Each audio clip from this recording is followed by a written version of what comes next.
Good morning, class. So, before we get into the summary, I'm going to quickly introduce my project team. I'm Elisa, we have Heather, and we also have Harmeet, who will be introducing and presenting the VARRA Gallery. Hi, my name is Harmeet Handel, and today I'll be giving an executive summary of our project management plan. Our project management plan is to create an art gallery named VARRA. Our project manager is Alyssa Guevara, our project sponsor is James Carswell, and we have two stakeholders, Heather Rigo and myself, Harmeet Handel. Our art gallery will be opening on June 6, 2016, and it'll be an art ecosystem and a social network that consists of artists, collectors, mentors, publishers, and etc.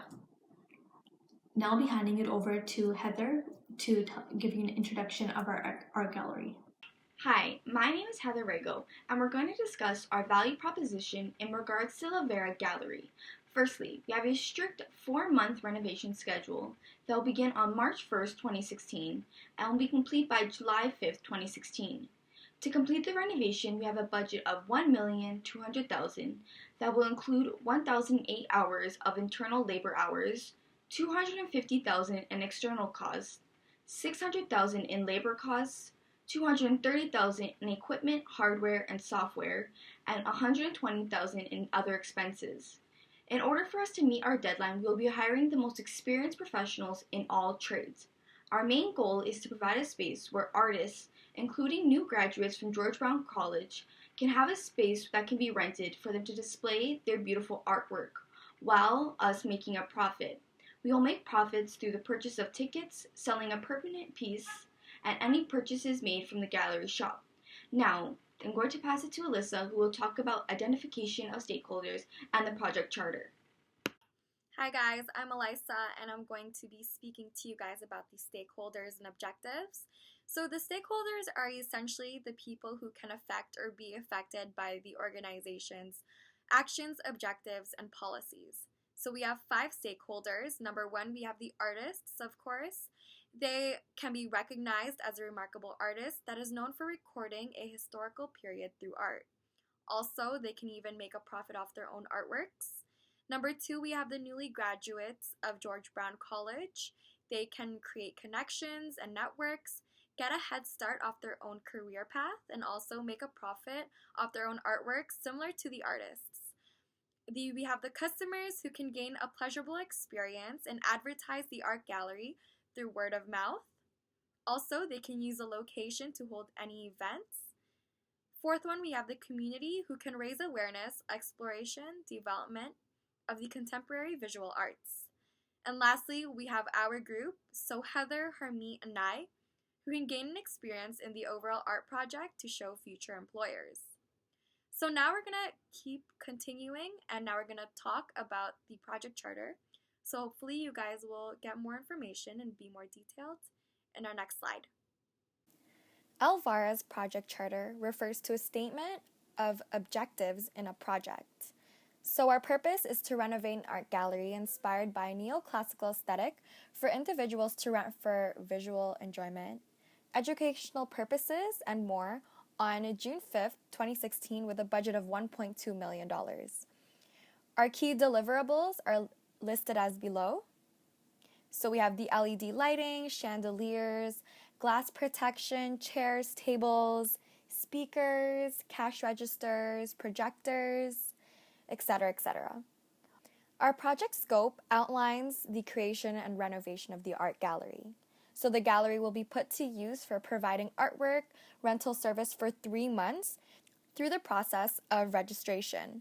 The gallery will attempt to offer a wide range of contemporary visual art forms, from exploration to educational activities and projects and to workshops. The use and success of this application will produce revenue for the gallery's rental service. Now, our project charter outlines critical success factors. To be successful, the team must continue to follow and meet the project characteristics and requirements as stated in this report. The team will achieve success, especially if it follows a team contract, including reference to the work breakdown structure, Gantt chart that was initiated by the team. The gallery has the opportunity to expand if the deliverables are provided and completed in a timely manner. we have a very strict schedule. So we're going to start on March 1st of 2016 and complete it by June 5th of 2016. We have many key milestone dates, and it'll start from March 14, 2016, when the hiring must be completed, to all the installations must be placed and finished by June 5th of 2016, to all the washrooms, including the plumbing and the installation of new equipment.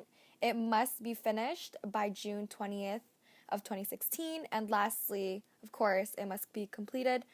By that, it should be, of course, polished and inspected by July 7, 2016. Again, our estimated budget for a long program renovation is $1.2 million. And now we have the project constraints. So these are the project limitations that may influence how you manage your project or even determine whether or not you decide to proceed with your project.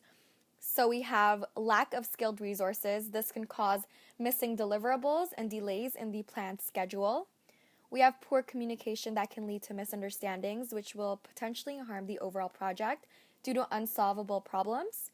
And lastly, we have lack of commitment and support from any member. Either management or sponsors can end a project from reaching its highest quality. Lastly, we have initial assumptions. So we have the management that will ensure that the project team members are available in order to complete the project tasks and objectives. This is crucial, especially when meeting the deadline. We have the functional management or employees that are made up of contractors, designers, plumbers. Those people will participate in a timely execution of the project plan.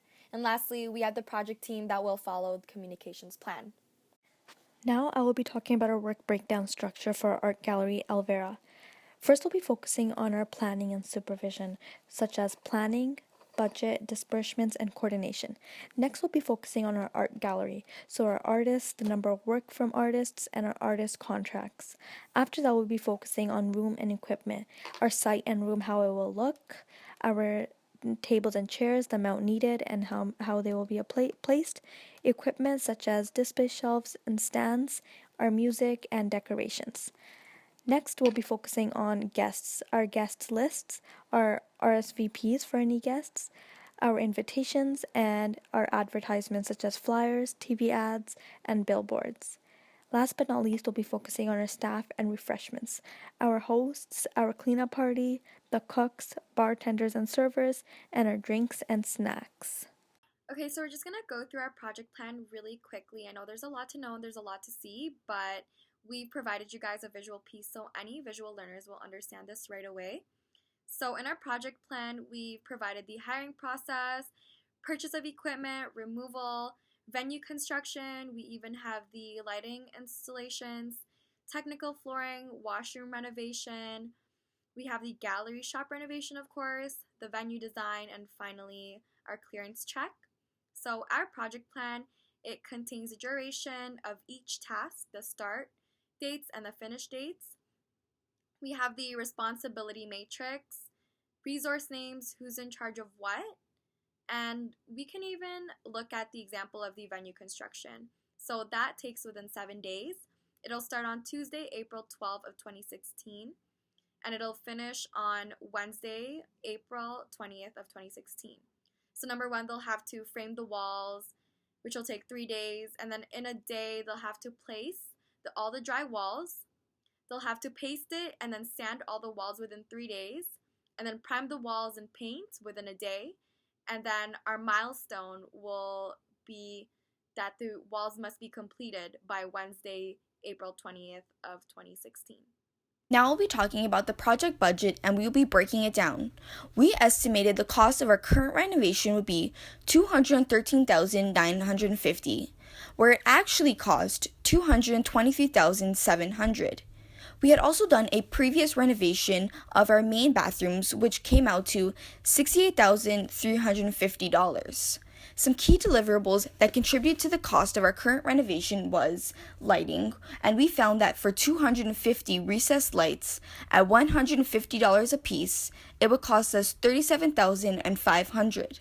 Another important key deliverable were the easels, and we found that for 300 at $50 a piece, it would cost us $15,000. Another important deliverable were the chandeliers, and for 6 chandeliers at $200 apiece plus $300 to install, it would cost us $5,000. And also for the projectors and screens, and for 4 screens at $300 and 4 projectors at $1,000, the cost would be $5,200. These are all key deliverables that contributed to a current renovation cost. Next, we have the communication plan.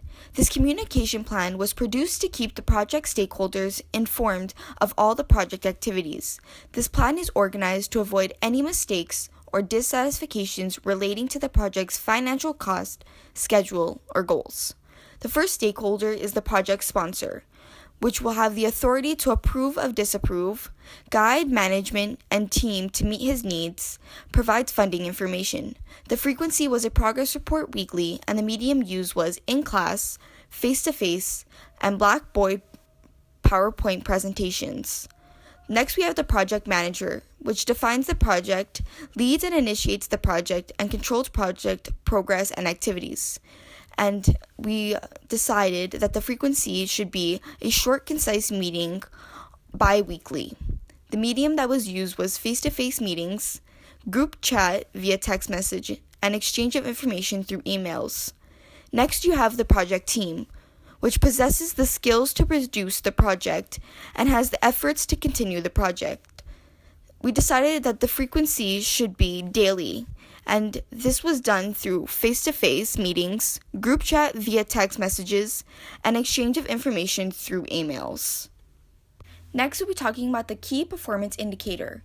The purpose of a key performance indicator was to evaluate our organization's success by examining how the company is achieving our objectives.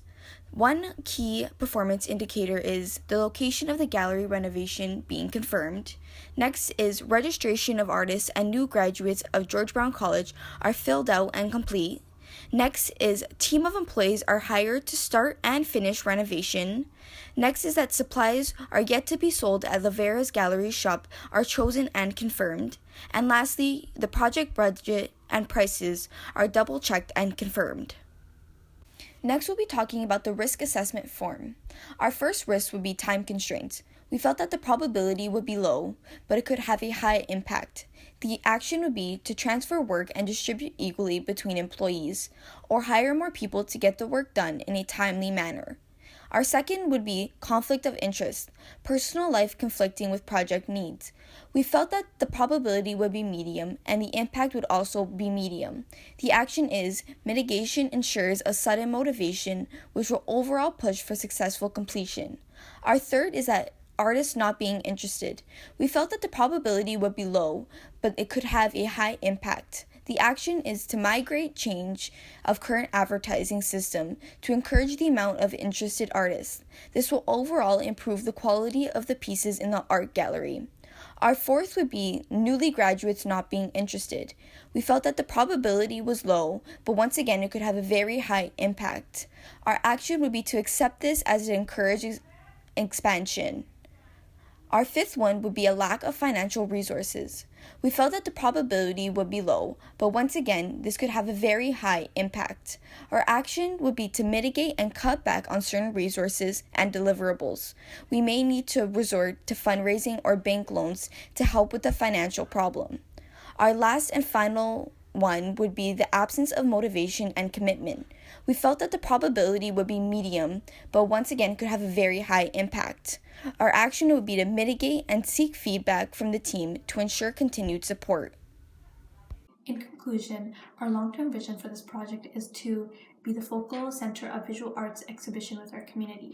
Our mission is to raise awareness, exploration, and development of contemporary visual arts through exhibitions, education activities, and projects. To reach our vision, we have to work as a team and put as much as work as we could. While working on this assignment, we faced difficulties such as procrastination, meeting deadlines, and also seeking each other's help. But at the end of it, we put in all our effort we could and came together with this project, and we're proud of ourselves. Thank you for watching our presentation.